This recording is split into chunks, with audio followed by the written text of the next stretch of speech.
Nós estamos ao vivo. Hoje, 7 de dezembro de 2023, estamos aqui mais uma vez, pessoal, para compartilharmos, assistirmos, participarmos de mais uma live com a doutora Gabriele, hoje com um assunto muito interessante sobre saúde, medicina e espiritismo. Então, ela vai dar uma panorâmica geral para a gente de tudo aquilo que ela conhece, tudo aquilo que ela sabe, tudo aquilo que ela estudou, né? Aí estudou agora fisicamente, materialmente, através do Coen. Carlos Alberto Cabeça, professor, seja muito bem-vindo. Você que o ano que vem será um palestrante que vai estrear, vai debutar nas nossas lives, já pode estar conosco aqui. Muito bem. Claudiomir Laza, seja muito bem-vindo, muito boa noite a vocês.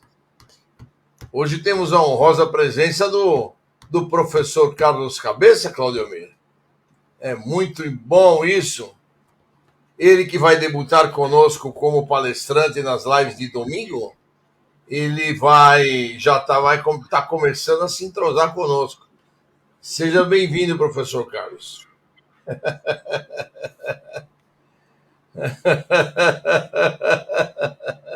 Muito bem, muito bem.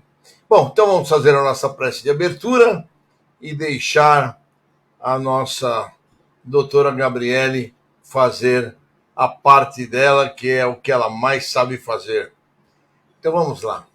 Pedir a Jesus que nos abençoe nesta noite, que abençoe a todos que estão conosco, os que já estão presentes, os que estão chegando na nossa live, e que possamos todos juntos aprendermos, estudarmos junto com a Gabriele aquilo que ela vai nos transmitir, que possamos analisar, estudar, meditar e colocar em prática tudo aquilo que ela nos trará de notícias, de informações, para que a gente possa realmente começar a entender um pouco melhor como é que funciona essa história de espiritismo, de doutrina espírita e saúde e medicina. Então vamos passar a palavra logo à doutora Gabriele para que ela nos brinde. Antes vamos cumprimentar a Tânia Mieco, que está conosco, seja bem-vinda. Ao João Pedro, muito boa noite, João, seja bem-vindo. E vamos tocando o nosso barquinho aqui, deixando Silvana Colombara, Luiz Valentim, sejam os dois bem-vindos à nossa live de hoje. Muito bem. Então, Gabriele, você vai ficar aí bonitinha sozinha. Se precisar de alguma coisa, quiser que eu fale alguma coisa, você me chama, tá bom? Pode deixar. Uhum. Boa noite, gente. Bem-vindos. Mais uma palestra, vai ser a última do ano. Então, o tema de hoje é medicina e espiritualidade, né? Espiritualidade e saúde. Esse tema, inclusive, quem sugeriu foi o Claudiomir, né? Quando a gente conversou sobre os temas das palestras e tudo mais, o Claudiomir me sugeriu isso. E eu achei que era uma ótima ideia mesmo. Então, assim, né? Claro, a gente está inserido dentro de um centro espírita, então a ideia é a gente ir focar um pouco mais nisso. Mas para contextualizar, o tema em si seria espiritualidade, né? Então, o que é a espiritualidade em si? A gente tem algumas definições que elas acabam sendo confluentes, né? Muito ligadas. Então, a gente tem uma definição que fala que é uma conexão com uma realidade maior, que traz um significado para a vida da pessoa. Isso pode ser por meio de uma religião, que acaba sendo mais comum, até porque no Brasil a gente é um país ainda bem religioso, né? Mas também pode ser através do contato com meditação, com a natureza, com a arte, né? Uma ideia de que tem algo maior e algo que esteja acima de nós, né? Acima, assim, nos envolvendo, nos guardando, por assim dizer, né? Tem um grupo de médicos, né, e profissionais da saúde que trabalham com cuidados paliativos e cuidados espirituais, que eles definem como um aspecto dinâmico, ou seja, aquela coisa que pode se movimentar, pode mudar, e que é intrínseco, é da gente mesmo, da humanidade, né? Que, pelo qual a gente vai buscar significado, propósito, transcendência, e que vai modificar o nosso relacionamento com a gente mesmo, com a nossa família, com os outros, com a comunidade, com a sociedade em si, a natureza e o que for significativo, o que for sagrado, né? E ela pode ser expressa através das nossas crenças, dos nossos valores, das nossas tradições e principalmente das nossas práticas, né? Então, isso sim, independe do que a gente tem de religião, né? Então, o que isso quer dizer? Uma pessoa, por exemplo, que é um ateu, um agnóstico, mesmo que eles não tenham crença ou eles tenham incerteza sobre a existência de Deus, eles ainda têm uma forma de espiritualidade, né? Então, a filosofia existencial é um significado, um propósito, que seja, enfim, a própria vida, o universo, ou que eles encontrarem que tenha conexão com eles, né? E ela nos traz, assim, a compaixão, o olhar pelo próximo e a conexão com o próximo e com algo maior, que seja além de nós. Então, cada vez mais a gente tem estudado, tem saído mais estudos sobre, né, comentando sobre essa conexão dessa sensação de espiritualidade com a saúde. A gente entende que, assim, além do aspecto comportamental, né, a espiritualidade, principalmente quando está ligada à religião e algumas coisas filosóficas, elas acabam auxiliando a pessoa o funcionamento do corpo mesmo. Então, ela, inclusive, pode ajudar a gente a evitar, prevenir doenças crônicas, né? Foi coisas que a gente conversou lá atrás: obesidade, diabetes, pressão alta. Então, assim, olha só que interessante, inclusive. A gente está inserido aqui num contexto de religião, né? E essas palestras são, as palestras que a gente conversa aqui são dentro do nosso contexto, né? Do Centro Espírita. E a gente está nessa comunidade, né? E olha só que interessante. Dentro dessa comunidade, a gente está conversando sobre esses temas. Só da gente estar conversando sobre esses temas e a gente conseguir pensar, raciocinar sobre esses temas e fazer um pouquinho a cada dia, a gente também já está auxiliando a prevenir, né? Então, além do contexto da crença, da prática, a gente aqui está trazendo informação, né? Discutindo informação, certo? Então, assim, a espiritualidade é um pessoal, né? E que desperta certos interesses na gente, né? E pode ajudar a gente a entender algumas sensações que a gente tem, por exemplo, de culpa, de raiva, de ansiedade, e tudo aquilo que interfere num tratamento de uma doença, por exemplo, né? Então, a gente acaba entendendo o contexto daquela doença diferente do que alguém que não está conectado a nada, né? Então, por exemplo, a gente entende que isso é uma coisa que a gente tem que passar, é um resgate que a gente tem que passar para a gente conseguir evoluir, que beleza, vamos em frente, vamos tratar, vamos fazer o que tem que ser feito, né? Então, a pessoa que não tem uma espiritualidade tão aflorada, ela pode não entender tanto desse jeito, né? Então, a espiritualidade é isso, né? E acaba estando muito ligada à religiosidade, assim. É muito difícil a gente falar, dentro do contexto do nosso país, de espiritualidade sem falar da religião, né? Então, ela existe para facilitar a nossa proximidade com aquela coisa do transcendente, com a nossa compreensão das nossas relações interpessoais, da nossa relação com isso que está além de nós, né? Além do nosso corpo físico, né? E assim, a responsabilidade que a gente tem dentro do contexto que a gente está, da comunidade que a gente está, das relações que a gente tem, né? Então, a religião é isso, e a religiosidade é quando a gente acredita, segue e pratica aquilo. Então, por exemplo, um exemplo pessoal, né? Eu, quando nasci, fui batizada na igreja luterana, né? Era muito comum, onde eu nasci e tudo mais, era a igreja que meu pai tinha sido batizado. Então, eu fui batizada nesse contexto. Mas eu não lembro de ter ido em igrejas luteranas, assim.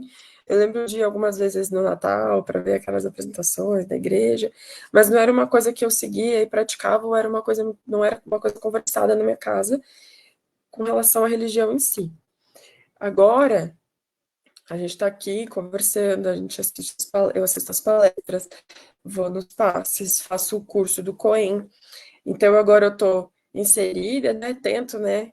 Sempre estar lá me melhorando, me evoluindo e praticando o que a gente vê e ouve nas palestras. Então, nesse momento, eu estou acreditando, estou seguindo e estou praticando uma religião. Tem essa pequena diferença, né? E aí, dentro da religiosidade, ela é dividida em organizacional e não organizacional. Ou seja, a organização seria eu estar participando dentro do centro espírita de alguma forma, então aqui eu estou trazendo informação, né, ajudando, explicando o que eu consigo explicar, o professor Carlos dá as aulas dele, o Clóvis dá as aulas dele, temos as palestras, a gente tem a coleta de alimentos, então isso a gente está inserido nessa organização. E o não organizacional tem mais a ver com aquela individualidade. Então, eu não vou para para aquele local específico, físico, mas em casa eu rezo, eu leio livros sobre religião, eu assisto programas religiosos, né? Então tem essa diferença, né? E a gente entende que quando a gente está inserido num contexto de organização, fica mais fácil ainda. Mais fácil assim, no contexto de saúde, né? A gente acaba tendo uma influência maior. Provavelmente pela interação, né? E a sensação de estar fazendo parte de alguma coisa, né? Então, assim, tem várias doenças, né? Uma das que mais estudam são o câncer, né? Que é um tema que eu gosto muito, né? Me interessa muito. E ele traz, assim, como a doença, câncer, muitas vezes ela está associada a um sentimento de que a minha vida está sendo ameaçada, a minha deterioração física, né? As pessoas podem acabar ficando muito debilitadas, né? E aquela ideia de que as coisas estão sendo interrompidas e a gente acaba tendo que repensar algumas coisas, né? E quando a gente tem essa espiritualidade mais trabalhada, ela ajuda que a gente consiga se equilibrar mais. Então, a gente vai aderir, provavelmente, ao tratamento, né? Vai entrar mais de cabeça no tratamento, com mais força de vontade, com mais crença naquilo que está acontecendo, com mais tranquilidade, né? Diferente de quem não tem tanta essa visão, né? Então, a gente tem essa ideia de que ela ajuda, né? Essa ideia não, né? Essas respostas e esses estudos e resultados de que essa pessoa consegue ter ajuda para encontrar esperança. Nesse contexto de religiosidade, ela consegue conversar melhor sobre a morte ou morrer. Ela se encontra um pouco mais com a paz nesse contexto, né? Ela acaba não ficando tão perturbada com a ideia do morrer. Ela consegue conversar melhor sobre as suas vontades com os familiares, com a equipe de saúde, né? E, gente, parece bobeira, mas é extremamente importante, né? No momento que você está fragilizado, por exemplo, num contexto de cuidado paliativo, enfim, final de vida, você ter conseguido conversar durante o tratamento sobre o que você quer, o que você não quer, porque você entendeu, está mais tranquilo com relação a isso, faz total diferença, né? Isso vai evitar que a gente faça coisas absurdas, né? Então, ficar insistindo num tratamento que não vai ter resultado, vai debilitar mais aquela pessoa, por exemplo, é uma das coisas que a espiritualidade nos ajuda, né? E a gente tem as práticas não religiosas, né? Então, a meditação, por exemplo, é uma prática, uma das principais práticas. É aquela meditação que eles chamam de atenção plena, né? Ela reduz o estresse, ajuda a gente a se conectar melhor com relação à nossa espiritualidade. E isso é feito como, né? Vão ajudar a gente na questão do autocontrole, da reatividade, porque, cara, é difícil a gente manter a plenitude em todo momento, né? Então, as práticas de meditação, de atenção plena, que é aquela mindfulness, né? Nos ajuda com relação a isso. E com a nossa relação da pessoa, né? Da pessoa que pratica a meditação, com as pessoas ao redor dela, com o mundo no geral, né? Então, ela vai ter uma forma um pouco diferente de lidar com as coisas, e nesse contexto, é, vai lidar diferente com a questão do adoecer, né? De ficar doente e com o tratamento em si. Tem a yoga também, ela é uma prática de saúde, uma prática espiritual. Tem uma questão na yoga que é a respiração, né? Que ajuda no desenvolvimento de um bem-estar, prepara para as meditações também, e ela te dá aquela resiliência para o estresse, né? Você aguenta as coisas de uma forma um pouco mais centrado, né? E também um entendimento mais tranquilo de sofrimento, né? Mais com compaixão, que ele fala, né? Também ajuda com sono, dentro do contexto do câncer, né? O cansaço relacionado ao câncer, né? Que chama fadiga relacionada ao câncer. A cognição, então, a memória, o raciocínio lógico, né? O sofrimento psicossocial, né? E até músculo esquelético mesmo, nosso corpo mesmo, tá? Isso pensando principalmente nos pacientes que fazem quimio ou radioterapia, ou que já fizeram, né? Que já passaram por um tratamento de câncer, né? A gente também tem, assim, as manifestações de arte, de música. Inclusive, tem um documentário que eu não vou lembrar o nome agora, mas eu juro que eu vou lembrar e eu mando para vocês. Que é um documentário que tem na Netflix, que ele fala sobre a música dentro de um contexto de pessoas com demência. Então, são idosos com Alzheimer, a maioria, se não me engano. Faz muitos anos que eu vi esse documentário. E ele mostra, assim, como essas pessoas ficam melhores, elas têm menos crises, e melhora o mesmo padrão, né, do neurológico delas, com essa relação com a música, né? Outro ponto é a natureza. Então, ele vai buscar, assim, pela proximidade, estar em lugares que tenham belezas naturais, né? Uma cachoeira, uma montanha, estar na praia, né? E isso, assim, principalmente em locais que as pessoas são mais conectadas com a natureza, né? Provavelmente, assim, tem uma influência um pouco maior da cultura com relação a isso. Então, tem um estudo que eu encontrei que fala sobre isso, que foi na Suécia, né? Então, as pessoas são muito conectadas com a questão da natureza, né? E lá eles têm mais isso, né? Alguns países que têm um pouco menos de conexão com essa religiosidade que a gente tem, mas que tem muita conexão com a natureza, né? E aí, outro muito interessante é o contato com animais. Pode ser o seu bichinho de estimação mesmo, ou terapia com cão. Inclusive, no Instituto Brasileiro de Controle do Câncer, que fica lá na Moca, né? É um hospital que ele é associado ao São Camilo, né? Eles têm, não sei se é uma vez no mês, mas tem um dia que levam lá o cão terapia. Então, levam os animaizinhos para ir lá ter contato com os pacientes que estão fazendo químio, contato com os pacientes que estão internados. E é uma graça, assim, os pacientes adoram, melhora muito o dia deles, ter aquele contato com o bichinho, sabe? São pacientes que estão em estado difícil, né? Está internado no hospital por conta de uma doença que é grave. Então, os bichinhos, assim, ajudam muito a felicidade dos pacientes. É muito legal mesmo, assim. E aí tem uma relação, assim, da relação com as pessoas, o relacionamento que a gente tem com as pessoas. Então, uma pessoa que ela se dá bem com os amigos, que ela tem relações mais fortes, conexões mais fortes com as pessoas, e ela é tratada como uma pessoa com a sua dignidade, né? Isso ajuda muito, muito. Então, a forma como você é tratado, a forma como você está sendo amparado, ajuda muito na questão da saúde, né? Então, essa manutenção do contato com os amigos, com os familiares, com o companheiro, e inclusive dentro, né, de um contexto religioso, faz muita diferença. Então, por exemplo, né, para alguém que é católico, ter o padre lá faz diferença. Para alguém que é evangélico, ter a capelã evangélica. Para nós do espiritismo, ter alguém que é de um centro espírita, né, conectado com isso, um dirigente ou uma equipe que esteja lá. Isso faz muita diferença. O bem-estar geral espiritual desse indivíduo. E a gente entende que esse é um dos pilares da saúde, no geral, né? E aí a gente vem para dentro do espiritismo, né? Então a gente tem tratamentos de cura.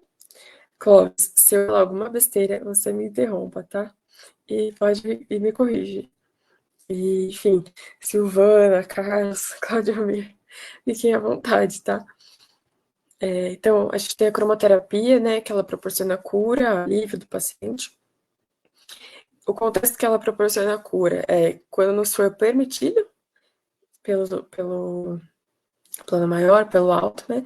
Quando esse paciente merecer. Ele fez por merecer aquela cura. E o alívio quando essa disfunção ela for causada por um problema que seja kármico mesmo, né? Então a gente vai conseguir um alívio desse paciente, mas provavelmente a gente não vai conseguir a cura. A não ser que ele tenha feito por merecer dessa vida, tenha conseguido diminuir bem o seu resgate, né? As suas dívidas, né? Então, assim, a gente foca em duas áreas, né? A espiritual, o tratamento espiritual como predominância, né? Que é o foco principal do nosso tratamento. E aí, a parte física vem como consequência, porque a gente está tratando o espírito, o perispírito, e a parte física, que é diretamente afetada, melhora como consequência desse tratamento, tá? E aí, nesse sentido, a gente não tem o risco que seja uma saturação, um acúmulo em excesso de energia, porque o nosso corpo vai precisar segurar aquilo que não precisa, aquilo que a gente não aceita, a gente não retém e a gente não segura, né? Então e aí a gente entende que assim, além da energia que a gente está recebendo, né, os nossos pensamentos são formas de energia, né? E esses pensamentos têm coloração própria, têm função própria, né? E que vão alterar conforme a intensidade e o sentimento que a gente tem.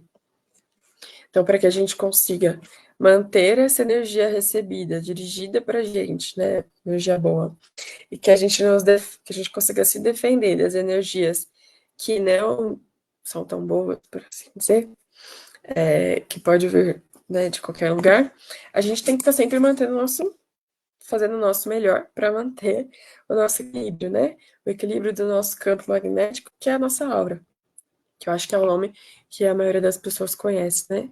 Fora do contexto do espiritismo. Então, a aura é o campo energético, que é constituído pelas nossas energias. Eles vão mudar de indivíduo para indivíduo, de cada pessoa, dependendo do padrão vibratório, da elevação espiritual, do tanto que você está evoluindo ou não. Se ela está em equilíbrio, ela está forte, clara, vai estar limpa, e a gente vai conseguir seguir pelo aquilo que a gente tem que seguir de uma forma mais tranquila.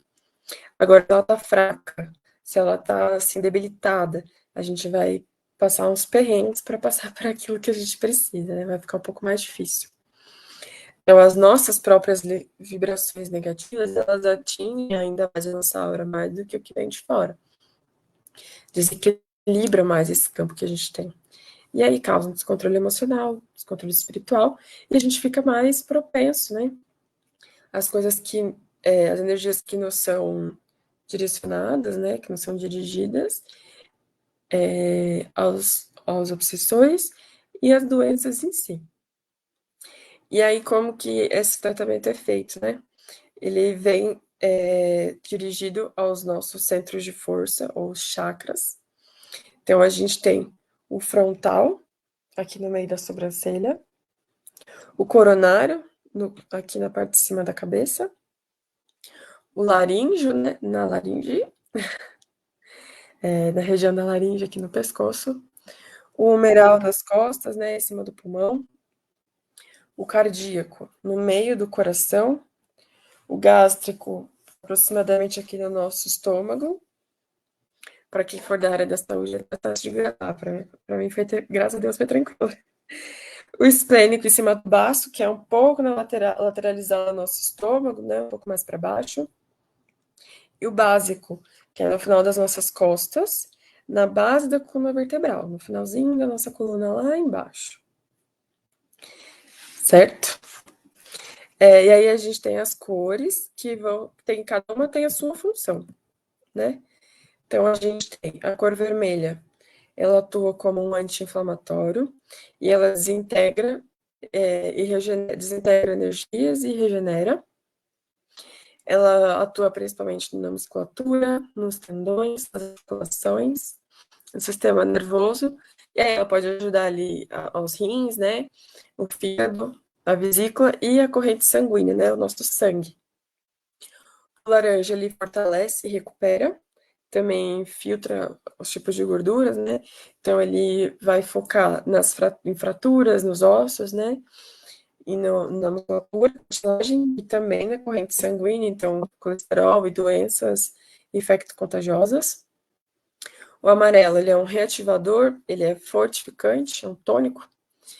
Também desentrega algumas energias, mas um pouco mais fraco do que o vermelho. E ele é energizador. Vai atuar nos músculos, nos tecidos nervosos, no rim também, então pedrinhas que possam ter ali, o fígado, nossos chakras no geral, e nos nervos também. O verde, ele é um recuperador, um restaurador, ele também é dilatador e relaxante. Ele vai atuar, né, nas células dos nossos órgãos, principalmente no trato digestivo, né, e no trato respiratório, e nas veias, nas artérias, né, e no músculo também, e nos nervos. O azul faz a limpeza e acalma, ele é analgésico, e ele vai fixar a cor que vem depois, que é o lilás. Então, ele vai atuar na nossa áurea, nos nossos campos nervosos, e ele vai equilibrar e fixar o lilás, que é o cauterizador, esterilizador. Então, ele limpa, né? Ele vai limpar, por exemplo, ajudar com hemorragias, operações, infecções, as cirurgias que possam ter sido feitas, vai lá e vai limpar aquilo lá, né? O rosa, tranquilizador, calmante, ele atua ali no nosso cardíaco, no básico, nos acalmando, nos tranquilizando, na coluna vertebral, também nos nervos e no cérebro. E o branco é um harmonizador. Então, a gente põe no corpo todo para harmonizar, equilibrar a nossa aura. Depois a gente vem para cada cor do chakra, né?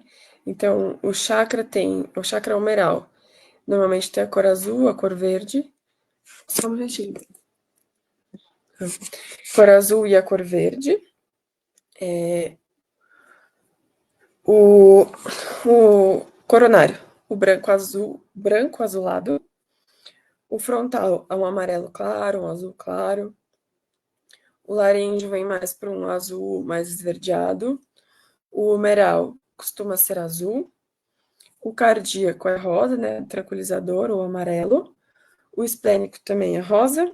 O gástrico é verde e o básico é laranja. E aí tem alguns passos, né? Que vocês podem reconhecer dos passes. Então, a gente vai mentalizar Jesus para que nos abençoe, permita que a gente consiga transmitir o que a gente precisa transmitir, o que aquele paciente precisa. A gente projeta a cor azul da cabeça aos pés para fazer uma limpeza, para harmonizar o paciente para aquilo que a gente está trazendo agora. A cor amarela em todos os centros, para a gente energizar, fortificar o centro de força. A cor verde vai no esplênico e vai no gástrico, para harmonizar e equilibrar os órgãos que estão relacionados ao esplênico e ao gástrico. A cor rosa vai no básico, né, tranquilizador, no cardíaco, tranquilizador, para acalmar o sistema nervoso, o sistema cardíaco, equilibrar, para eliminar as angústias, eliminar tristezas.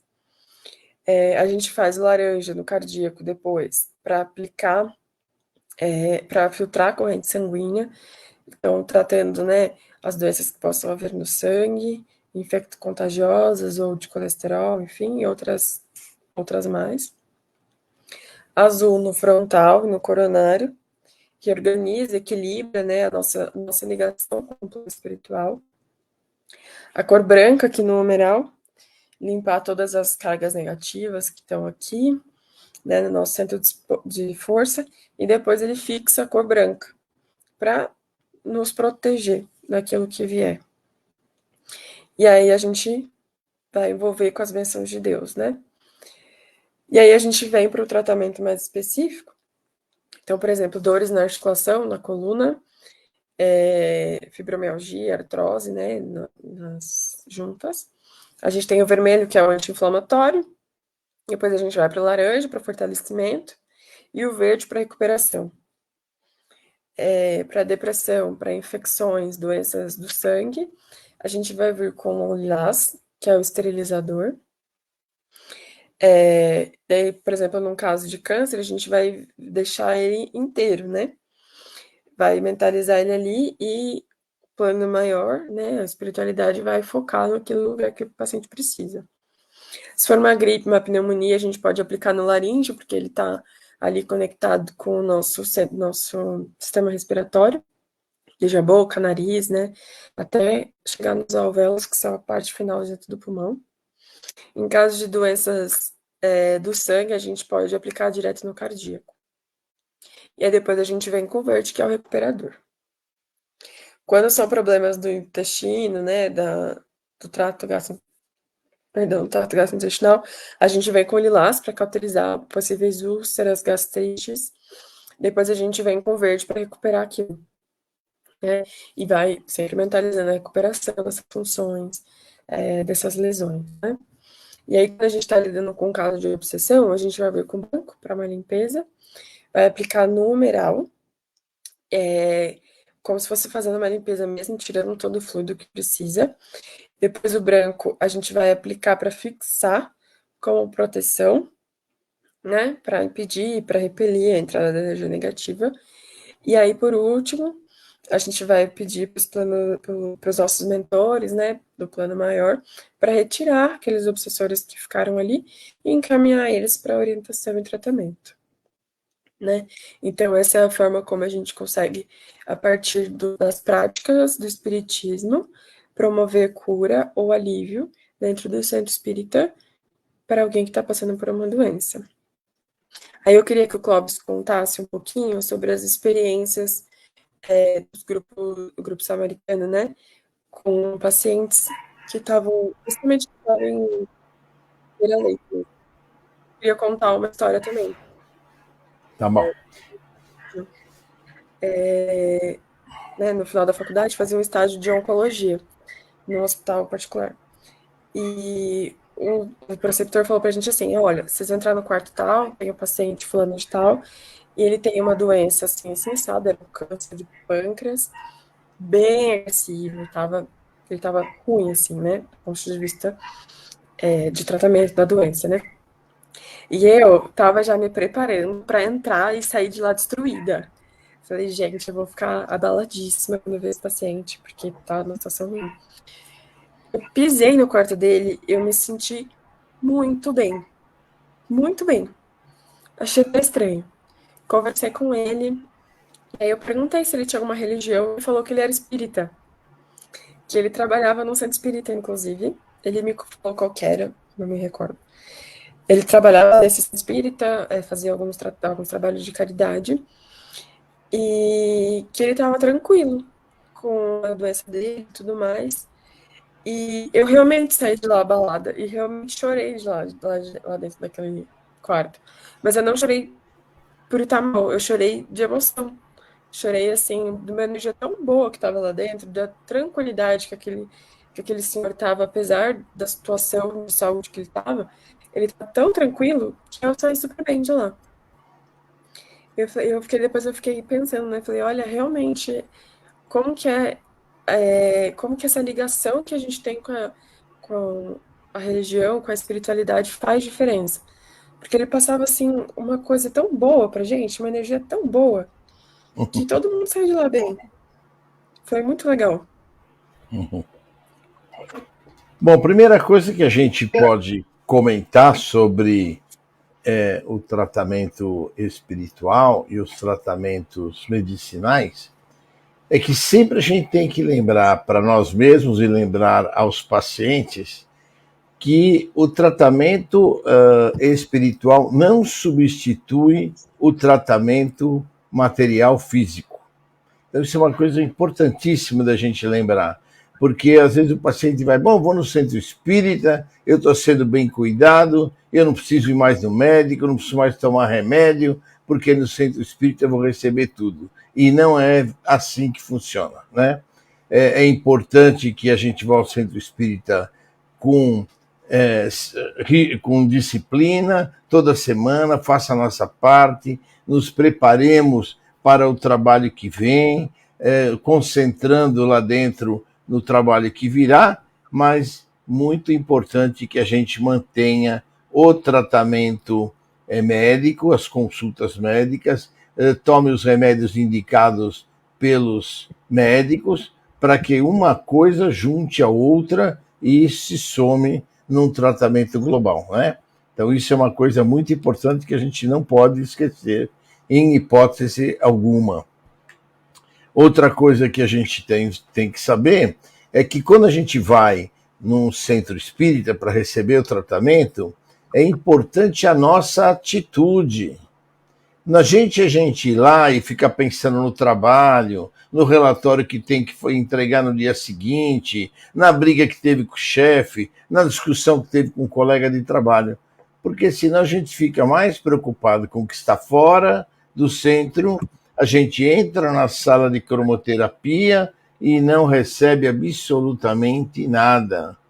Então é importante a atitude positiva do paciente, querendo receber aquilo que vai ser dado a ele, tanto pelo plano espiritual, quanto pelos médiuns da casa, pelos médiuns de cura, que estão ali para doar a sua energia e estão ali dando o seu tempo e a sua disposição para ajudar aquelas pessoas que ali vão, né?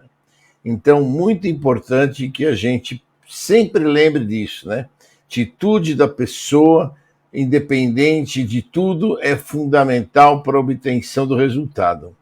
Outra coisa que a gente nunca pode esquecer, que a Gabriele falou bem no começo, é o mérito da pessoa, o mérito do paciente. O paciente pode ir na casa, se ele não tiver mérito para ser curado, então não adianta ele ir na casa? Não, não é assim. Ele tiver mérito, ele vai ser curado, ele vai receber aquilo que ele foi lá procurar, desde que as atitudes dele sejam positivas, mas também é necessário que, quando ele for, esteja atento para o trabalho que vai ser feito. Agora, se ele não puder ser curado, ele vai ter aliviado as suas dores. Ele vai ter aliviado, no caso, por exemplo, de um câncer, de uma dor de coluna, ele vai ser aliviado das dores que ele tinha, que ele estava ali pela persistência dele, pelo comprometimento dele em ir ao trabalho, né? Então, tudo isso é muito importante. A gente passaram pela nossa casa muitos pacientes, né? Esse nosso trabalho de cromoterapia, do trabalho de cura, do que a gente faz uma vez por mês, já tem 14 anos. Nesses 14 anos, tivemos muitas curas. Cura de câncer, nós tivemos cura de gente com problema de coluna, tivemos curas de pessoas com problema de fígado, com problema de rins e muitas outras curas que as pessoas muitas vezes não se manifestam, não comentam, mas que a gente vê que a pessoa continua indo na casa, continua participando, se integra na casa, né? Então tivemos muita cura mesmo. E, adicionalmente a isso, nós temos um grupo na casa que, com esse negócio de pandemia e os hospitais que proíbem a nossa... A Claudiomir está lembrando aqui que tivemos gente que estava procurando ficar grávida e que acabou conseguindo a sua gravidez na casa. Conseguindo, depois de muitos processos de FIVs e coisa do gênero, acabou ficando grávida na casa, né? E hoje tem os seus lindos bebês, né? Então, temos muita gente que recebeu tratamento, que foi procurar o tratamento, conseguiu o tratamento e alguns continuam na casa, alguns mudaram de bairro, mudaram de cidade, né? Mas é importante lembrar, não é que a pessoa veio e foi embora, cada um sabe da sua vida, né? Como minha mãe costumava dizer, não é o espiritismo não precisa da gente, a gente que precisa do espiritismo, né? Ou seja, a gente que precisa de encontrar uma casa boa, a gente que precisa de vibração boa, a gente precisa estar num lugar que nos receba bem, que nos faça bem. Isso é fundamental para a gente obter a nossa cura, obter o nosso estabelecimento de equilíbrio, né? A gente pode lembrar também, eu estava pensando aqui no Claudiomir, né, Claudiomir? Quantas pessoas que foram com depressão na casa, depressões às vezes profundas, depressões médias, e sararam das depressões, e estão boas, curadas, e voltaram à sua vida normal, e voltaram a seguir em frente no seu caminho normal, né? Então, é muito importante que a gente saiba, a depressão é uma doença, vamos dizer assim, relativamente recente, é uma doença grave, é uma doença que pode causar destruição de uma pessoa e pode levar até ao suicídio, em último caso, né? Então, quando a gente consegue eliminar a pessoa, tirar a pessoa da depressão, é uma vitória para casa, do plano espiritual, para tudo, porque a pessoa volta à vida normal, volta à vida da família, volta à vida do emprego, volta a ter uma vida normal, né? Então, tudo isso é obtido com o quê? Com o nosso querido plano espiritual.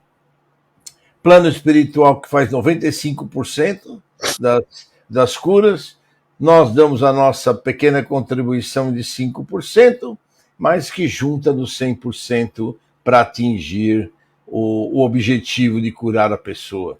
Nós temos sempre que lembrar, e muitas vezes os nossos amigos do plano espiritual nos lembram durante as reuniões mediúnicas, né, de que sem a presença do médium na casa, e é por isso que eu sempre cobro muito dos médiuns a presença na casa, nos trabalhos, sem a presença dos médiuns, eles não conseguem efetuar as curas.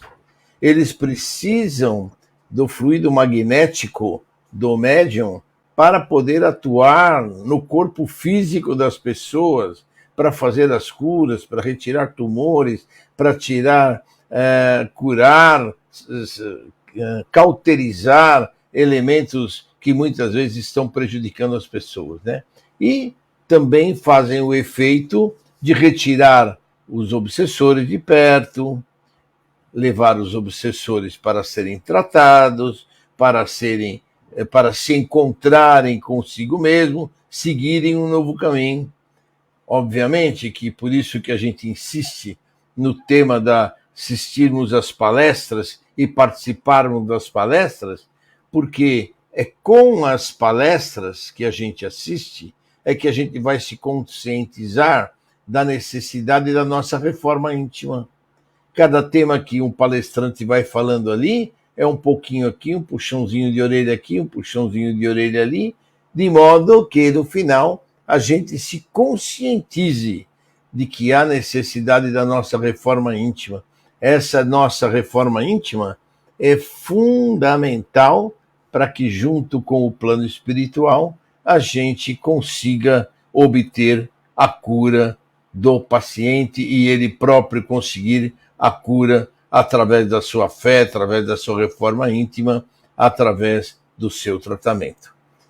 Somado a tudo isso, eu estava falando, acabei cortando no meio, que antes da pandemia, a gente tinha na casa um grupo samaritano. O que era o grupo samaritano? Todo mundo sabe que samaritano é aquele que procura ajudar, como hoje a gente tem o grupo samaritano de ajuda aos suicidas. Então, a gente tinha um grupo samaritano que ia ajudar e apoiar ou em hospitais ou em pessoas que estavam em casa sem poder se locomover até o nosso centro espírita. E como é que funcionava esse grupo samaritano? Esse grupo samaritano são 4 ou 5 médios ou 6 médios, né? Não tem um número determinado, apenas os médios que são, entre aspas, escolhidos, que são selecionados, são aqueles que têm o conceito de trabalho unido, de união, que não falta o trabalho, de responsabilidade, para que esse grupo vá a hospitais, a casas de saúde ou casas das pessoas para tratar. Com a pandemia, infelizmente, com as restrições que os hospitais nos impuseram, de que apenas um acompanhante pode ir a um hospital, a gente não tem mais acesso aos hospitais, né, para poder atender com esse grupo samaritano, a gente acabou dando uma interrompida neste trabalho, né? Esperemos que em breves tempos a gente possa voltar com ele, então logo essas loucuras de pandemia, de Covid e de outras coisas mais, de epidemias, passem para que a gente possa voltar com o grupo samaritano.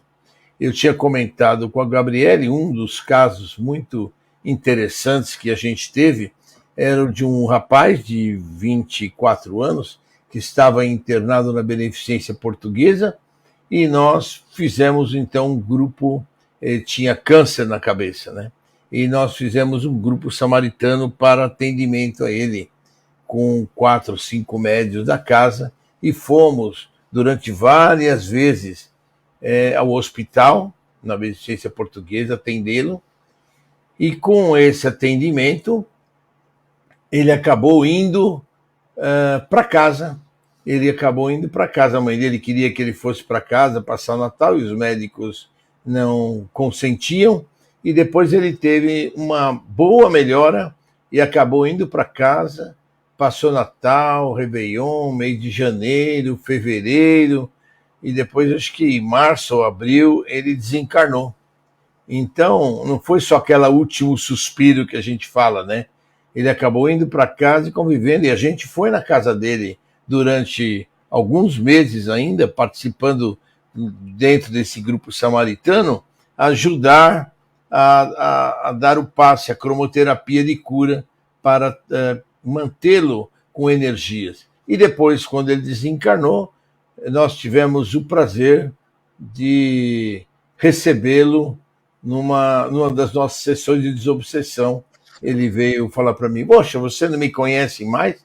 Você esteve comigo tanto tempo nos últimos meses e agora você não me conhece mais. Quer dizer, o atendimento serviu, além para...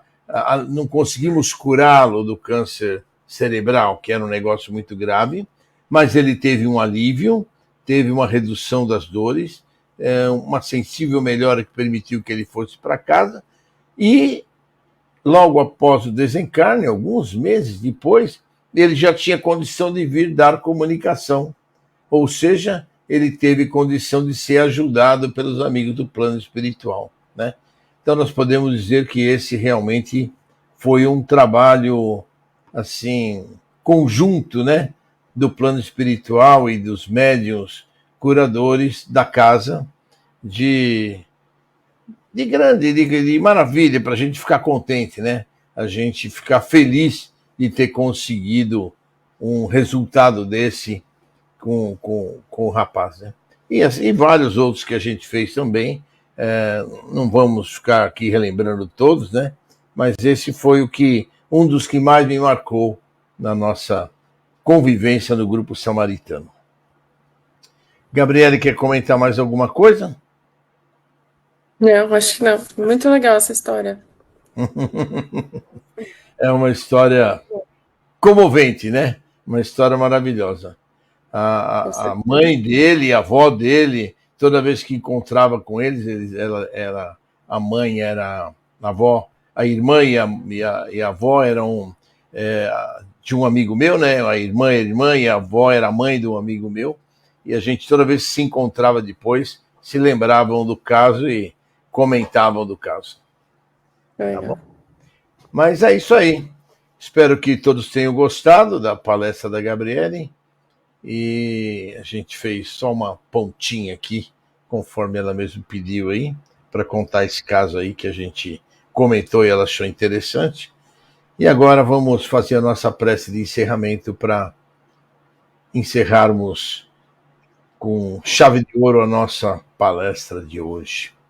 Agradecer a Jesus, o nosso divino mestre, a Deus, nosso Pai, por esta maravilhosa oportunidade em que pudemos estar todos unidos virtualmente sobre as tuas bênçãos, Mestre Jesus, para podermos aprender, estudar, fortificar a nossa fé, fortificar os nossos conhecimentos para termos cada vez mais a vontade de podermos trabalhar na cromoterapia, trabalhar nas curas, para poder ajudar aqueles que a nossa casa buscam socorro. Então, que Deus nos abençoe, que Jesus nos ilumine agora e sempre. Obrigado, amigos. Vejo vocês agora. Este ano ainda temos mais uma live domingo agora, e no outro domingo, dia 18, e depois também encerraremos as nossas lives deste ano. Trabalho na casa mais na próxima segunda, terça e quarta, e depois finalizamos também retornando em 15 de janeiro, que será uma segunda-feira, né? E 15, 16, 17, quarta-feira, primeira quarta-feira do ano de 2024, será dia 17 de janeiro, tá bom? Um beijo a todos, muito amor, muito carinho para todos, estejam com Jesus no coração. Gabriele, quer se despedir? Um beijo para todo mundo, muito obrigada pela atenção, todas essas palestras aí durante o ano. E fique com Deus.